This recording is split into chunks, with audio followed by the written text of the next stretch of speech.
ateis pas psichologą pirmą kartą. Ką reikėtų sakyti? Kaip reikėtų įveikti tą vidinę įtampą?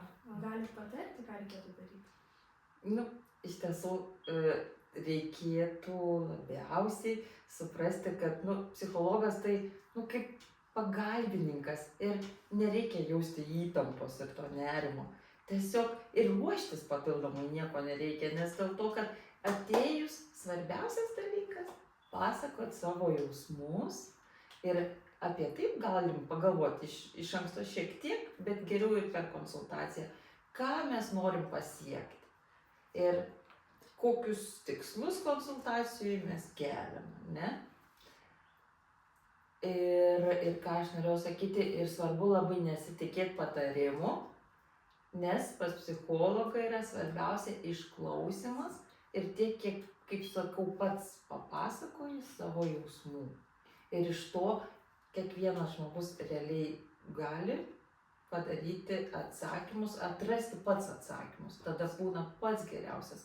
Psichologas padeda teisingus klausimus paklausti, o reikia, aišku, mąstyti atėjus į konsultaciją ir ieškoti tų atsakymų pačiam.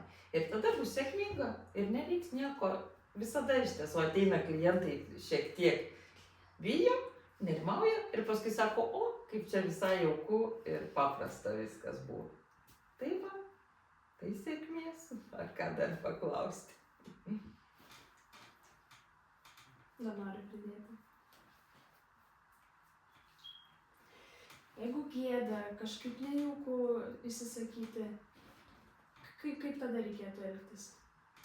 Psichologų visiems pasitikėti, reikia pasitikėti, todėl kad pagrindinis principas yra paslapties, vadinasi konfidencialumo principas, tai paslapties, tas principas, kad į viską, ką papasakojat, viskas lieka paslapty ir nieko psichologas niekam negali papasakoti, tik vienu išskyrus atveju, jeigu gresia pavojus sveikatai arba gyvybei, kažkieno to žmogaus ar kitų, tai tada psichologas jau neišlaiko paslapties.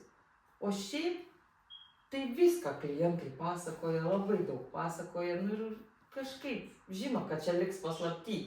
Paliks tam ateis, toks paprastas pavyzdys, ar ne, toksai būtų, ateis į tą kabinetą pas psichologą, viską kaip išlies, padės, paliks ir viskas ir tas čia ir liks. Ir išeis tada švaresni, tokie lengvesni.